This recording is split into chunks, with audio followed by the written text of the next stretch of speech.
mai haere mai, ki tēnei kōrero.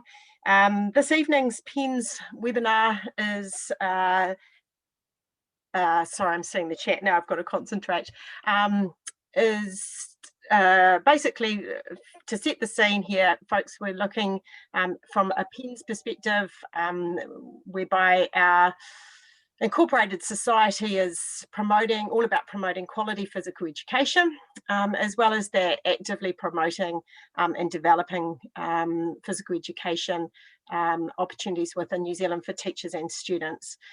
As such, we believe that it's important to position ourselves as advocates of physical education experiences that are fun, learning and student-centred, and are inclusive of all ākonga.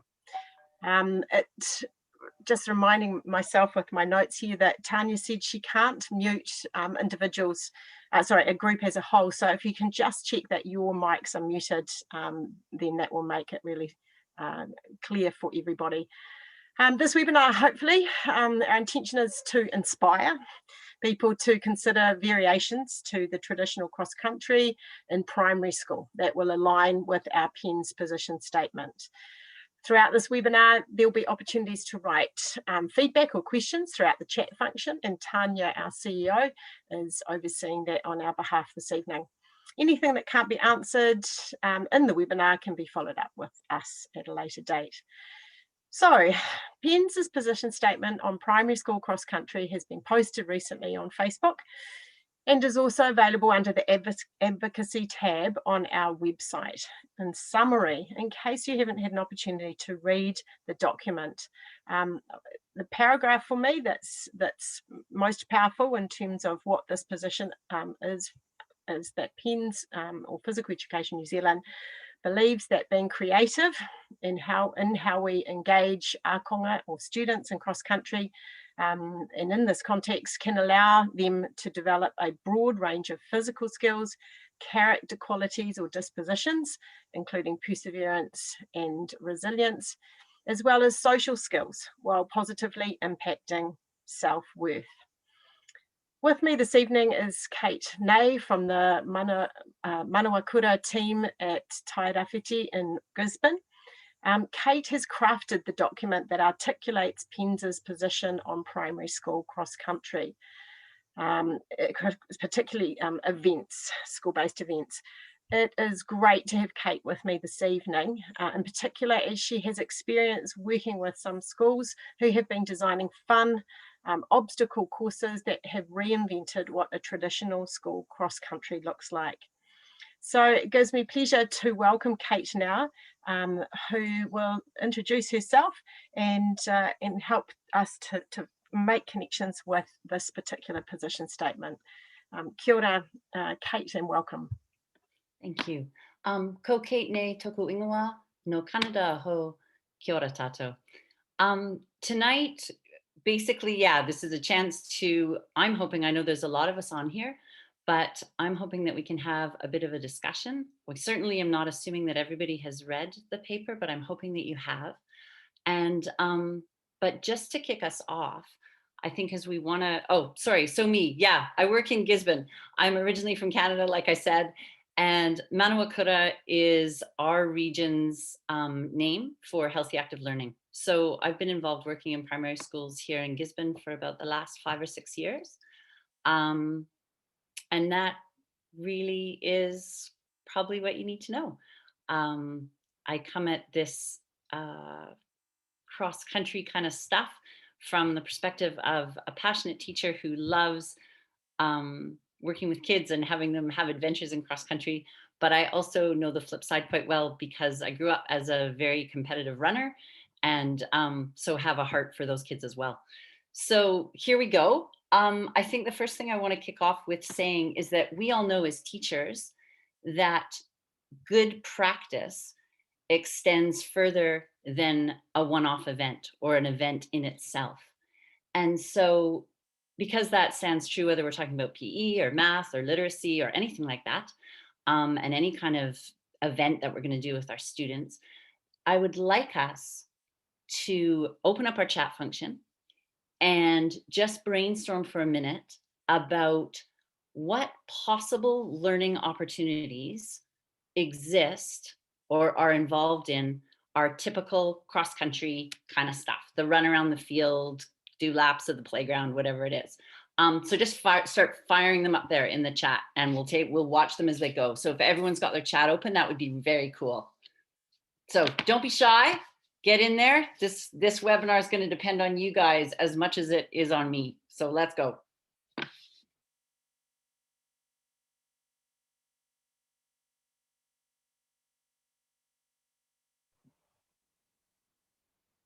Okay, we've got resilience up there. Keep coming. Hi, Kate. Hi. So we've got resilience and fitness. We're still talking laps around the field. Come on, guys.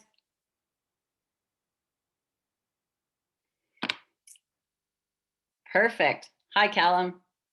Give us an idea. Hi, Kate. Sorry, I muted myself again. What was the question?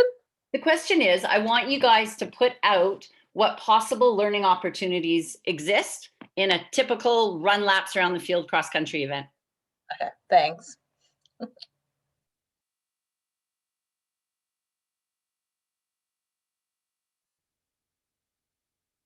Okay, challenging themselves. Pacing, oh, I like that one. Setting goals. Endurance. Understanding of distances and time, measurement, numeracy. Yep, good. We've used cross-country with a focus on haora and goal setting around these areas. Woo! Mental toughness, numeracy, whanongatanga. Challenge and a bit boring for some, I suppose, without the creativity. Finding cross-country champs to send to enter school. Thank you for that one. All right, cool. Compliance, yeah, like that one too. All right, so now what I'd like you to do is, and we're just parking these temporarily. Now, you've all put those ones in. I'd like you to think about, are those the same words that you would use for a lead up to the typical cross country? Or is there anything else? So your lead up might consist of going out and doing laps around the field. Some of you guys have talked about goal setting. So some of your lead up work might be goal setting. Some of your lead up work might be discussing the concepts of pacing and doing some of that math stuff. Is there anything else in the lead up that the kids could be learning about? Or have you pretty much covered it?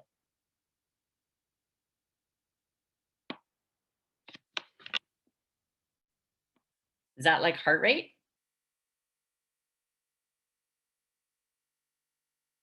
Okay. Beating goals set. Yeah. Components of fitness. Okay. Running styles, running skills. I like that. Some great distance runners, encouraging others. Good. Build endurance. Okay, good. How many of you guys, accepting of others, varying levels of fitness, various options for personal physical activity? Good. Okay. So what about, does anyone typically do any reflection post-race with our stock standard run around the school ground stuff? If you do, throw it in there.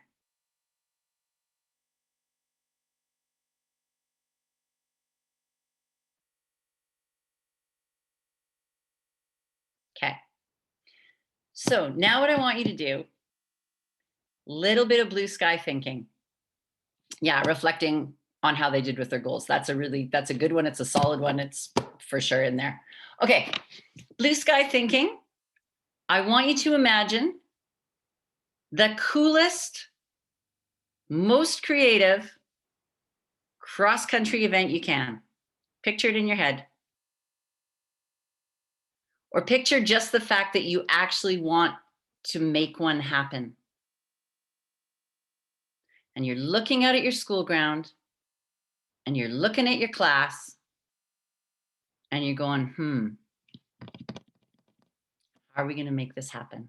So start to tell me about the learning opportunities that exist in the creating of an event like this.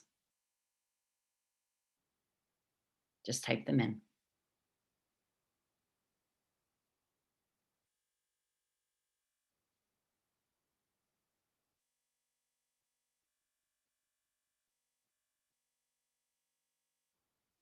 Okay, using students to create the course. Student agency, what do they think should be in there? Student input for ideas, obstacles, excellent. Collaborative planning and problem solving, yep. Time management, risk management, yeah, cool. Student buy-in, definitely.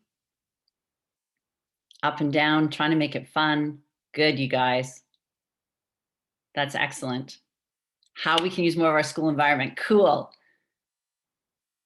Good, yeah, exploring our environment, our grounds, our community, awesome. Okay, that's a terrific start, and we haven't even started the event yet. So you've got the build up to it.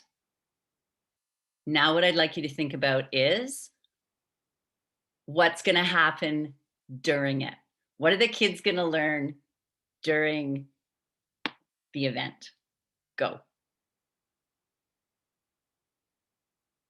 What are the learning opportunities through actually doing it?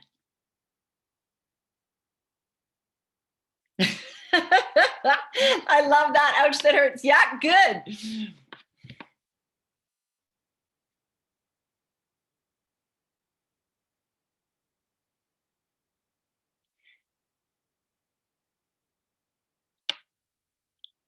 Good. So challenging, fun,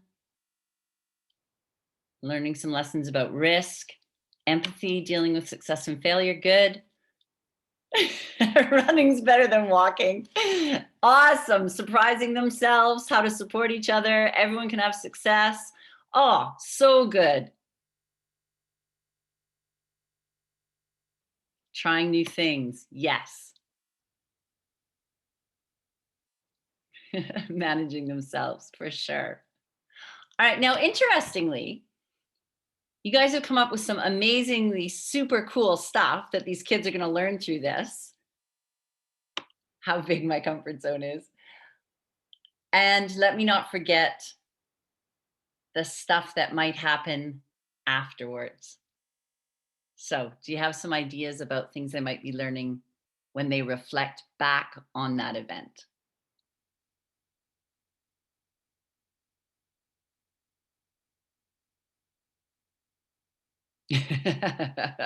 Yep.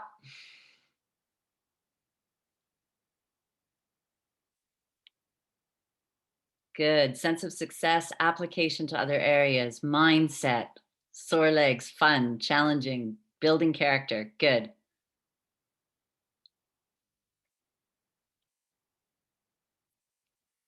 I had so much fun. I forgot I ran 2K. Yeah. Kids will talk about it because it's fun doing it again. Fun day with friends, out of class. Yeah, cool, you guys.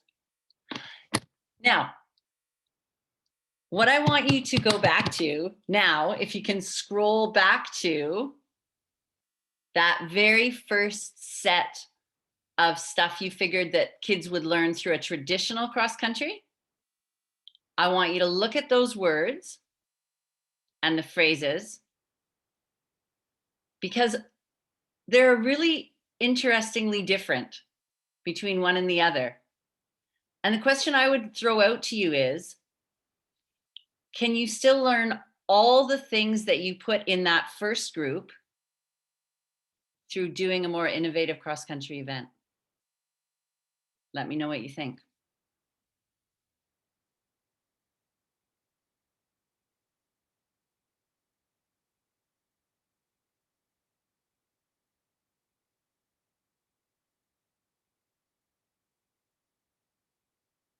Yes.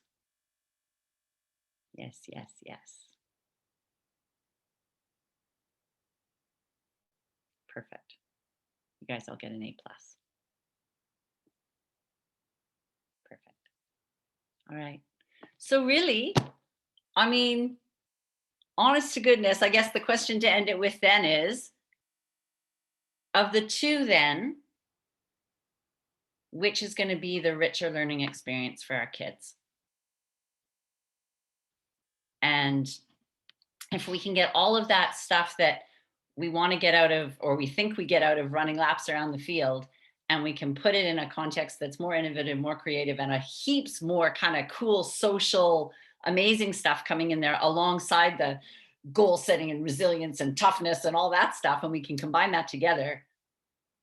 I guess my question is, and it's not a question at you, it's a one of those big out there questions, is why aren't we doing cross country like this?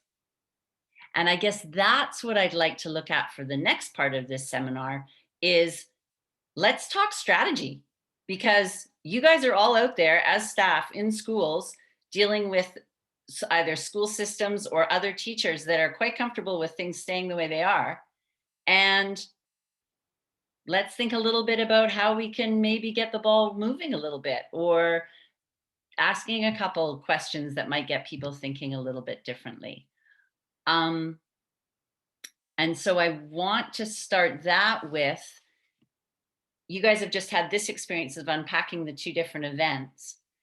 And the next step, often before we can begin that kind of negotiation or discussion with our school, is finding out the why behind our school's cross country. So if you ask people at your school why they do cross country, you need to find out that answer before you start to kind of negotiate, because that why is often the obstacles or the barriers to shifting people's ways of thinking about cross country. So if you go to the very beginning of the position paper, the reasons for change, there's a few reasons that you guys will have all heard about why cross country exists the way that it does. But I'm also happy, and this is kind of, it's one of those things, we can either go straight into discussing some of the roadblocks that people are going to throw up in the way, or barriers to changing the way that we do things. Because really you need that why. You need to know why your school does cross country the way it does, and the understanding that you just have from unpacking those two different events to be able to take that next step.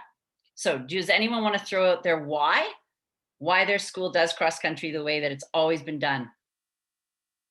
And maybe your school does it amazing and it's like really cool. But if you have a boring cross country at your school, tell me why. It's an act of parliament, isn't it? I don't think it is, but people think that or behave like it is. Old school on the planner last year. Yeah, it's the way we've always done it.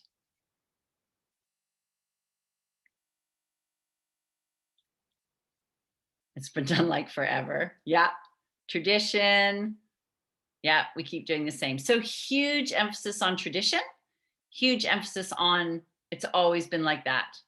Minimal setup. Yep, it's less work for sure. Interestingly, can we just stop on this one about parents? Parents wanting it and parents liking it.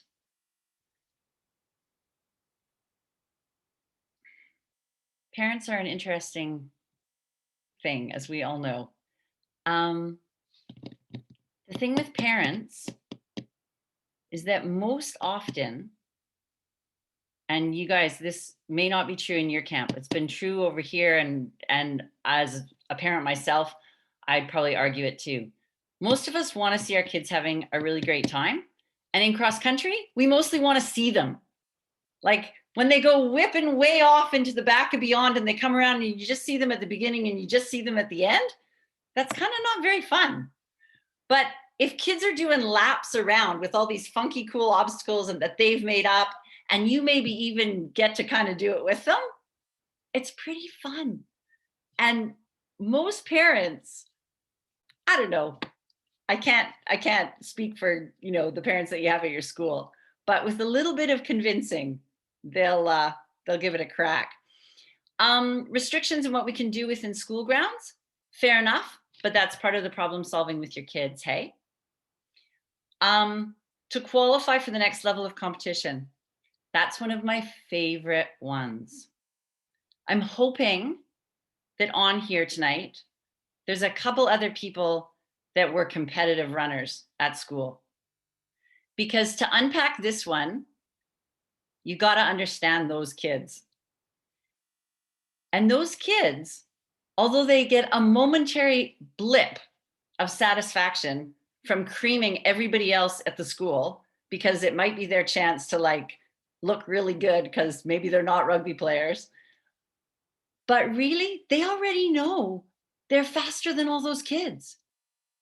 And what they really want is a chance to be faster and to get to race at that next level of competition.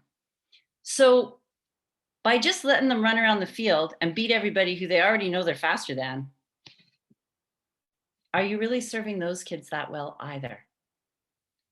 So one of the things that we've done at our schools is, or some of our schools that are doing cross-country runs like this, is we just do a pretty straightforward cross-country competitive event that that imitates or copies the interschool race. The interschool race here in Tairāwhiti is really quite sad.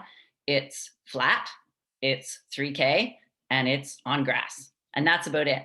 So we just basically do that at the schoolyard. We just get the kids, we ask them to come at lunch or after school, and any kid that wants to go to interschools, put them out there, run them off, and they go. So we're good. Everyone's done their survey. Thank you for that. I guess when you're ready to talk with your school, there's some questions under things to think about that have some questions that might be useful starting points when embarking on a conversation like this. I was just at a conference a couple weeks ago with a lot of people who are on tonight, and the phrase compassionate curiosity came up in one of the speakers' speeches, I guess, or talks or whatever. And I love that phrase, especially when you start asking people about cross country. There is an awful lot of defensiveness about cross country, an awful lot of, as you saw from the comments, a lot of tradition, a lot of that we always do it this way. And so it takes a little bit of patience and a little bit of kindness just to start saying, well, why? Why do we need to do it that way? Could we think about the kids who aren't having a great time? And what could we do that would allow both these sets of students to have a great experience in PE and a great experience at cross country? That's about it formally from me. I hope the paper is useful for you guys. Please, it was written absolutely to be practical. So take it, rip it apart, use the stuff that works for you in conversations. And if there's anything that you want to, I guess we've got a little wee bit of time now. If anybody has a roadblock or something that they have that they're like, oh, far out, can I just put this up? Can we have a couple minds on this? That's fine with me. Heather, is that okay with you if we just do that for a couple minutes? Okay. So if anybody has something they're like, oh, I've tried to have this conversation, I've hit this roadblock, or, you know, my school says this and this is what, or just thinking ahead and imagining at your school how you would make something like this happen, a roadblock that you could see. Why don't we just see what we can come up with? Like Tanya has the results from the poll, which could be interesting. So she has offered to share those as well, just while people are writing in. That's a significant percentage of people still on the traditional path. Yeah. And acknowledging that selection process is part of probably the reason why. Far out. Yeah. That is fascinating. And I guess the other thing we have to ask ourselves when you think about that selection process is we don't, I was thinking about this with my kids the other day and thinking about, I'm not really great with ball skills. I'm one of those kids that's why I ran, because I was not good with balls. But no other sport for selection for interschools do we make all the kids in the school line up and demonstrate their aptitude or ineptitude with a rugby ball or with a soccer ball or with whatever. It's basically, if you want to go to interschools and you play soccer, come on out to the soccer trials, come on out to this. You are invited to try, and it's a general thing. But in cross country, we line up every single poor kid and say, right, go hoon out there as fast you can, and we'll all watch when you come in 50th. And it's just not cool. So anyway, that's a really good point you make there, Kate. So that, timely, isn't it, to kind of contemplate that comparison between what you're describing as, it's a given that that wouldn't happen to groups of students, but that we do this in some way, shape or form with our students in cross country. Really good comparison. I think it's because personally, I actually would really dread it if we had to do that. Anybody got anything else?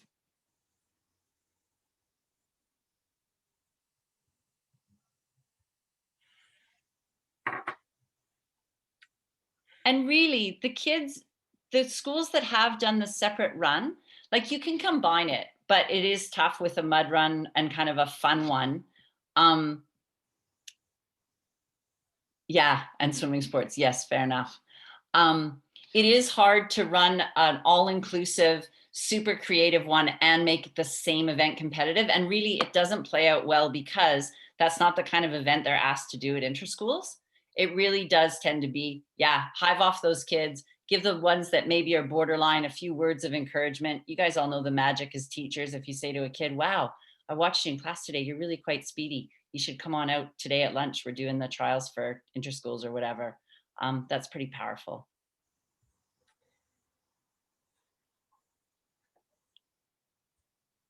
Okay, cool. Tanya's saying to me that the examples in the position paper, if you guys get a chance to take a look at them, have a look.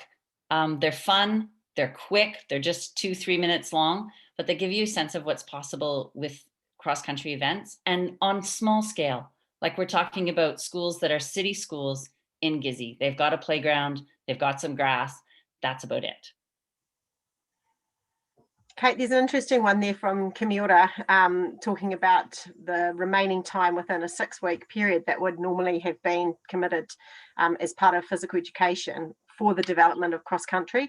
I guess for me, Kimiura, and Kate, speak to this too if you would like, that's an opportunity. So if we're now no longer using an entire 6 weeks of our physical education time for putting our students through some of the least meaningful physical education experiences, is that we can now bring in a different take and maybe talk with our teachers and our syndicates and across the school about the possible developments in our program that could create a whole lot of other engagement that would not have otherwise had a space within that timetable. I get excited about the thought of it maybe not taking 6 weeks and having some other more, I guess, for the kids, things that they too can start to inquire about, go on from maybe this cross country and take some more ownership of the growth and their lessons and their learning. I think too, like, just speaking as someone who I hear you, Kimiura, for sure. I think someone mentioned at the beginning about running technique. That always is actually kind of fun and kind of useful to throw in there. And it doesn't have to take heaps of time, but it is fun. Kids have a remarkable ability to run despite not running well, if that makes sense. And the other thing is, and this is the stuff that I love to do, is once you kind of know some of the course and what the kids are going to be doing on it, they've invented some of the obstacles, they know where it's going to go. If you do that early on in your session, then it's getting them to start thinking about, oh my gosh, how am I going to learn how am I going to run and then crawl under something? Or how do I move through thick mud if I'm moving my legs? Do I take big long steps? Do I take little itty bitty short steps? And you can do all those sorts of training things. If there's balance obstacles, you can get kids to try and balance at speed along obstacles. I was thinking today about slip and slide and science and velocity and mass and friction and all sorts of cool stuff you could do with how far you could go down the slip and slide. Agility stuff is heaps of fun and kids get a real kick out of it. So there's all sorts of things for being outside, for playing around, for combining things. Yeah, I I'm with Heather. That's just exciting territory that you can play around with. Well, Kate, I think what we might do is just bring the webinar to a close, acknowledging that your work in constructing aspects of this on behalf of PENZ has been fabulous. I think we've been very fortunate, Kate, to have your insight, and you've concluded a number of references, great web links, cool videos on there, and I'd encourage people to go and have a look in there. At the end of the webinar too, as a follow-up, Tanya will send out some other web links that are not on a position paper but were kindly shared by Sport Southland that speak to some examples of schools down, including Ascot and Invercargill, where they've taken a different view or approach to cross-country as well, and have had incredible amounts of success and buy-in. But to acknowledge that all schools are probably going to end up in a different place, excuse the pun, arrive at a different end point with their cross countries, depending on the physical spaces and options for adventure that are available at different kura around the country. But I think what's clear is that if we can bring some of this energy and look for options and opportunities, then there's really, the tide might be turning here to allow students quite a different involvement in something that's otherwise been traditionally really challenging mentally and physically, to find the joy. So thank you very much, Kate. Thank you to everyone who has attended this evening.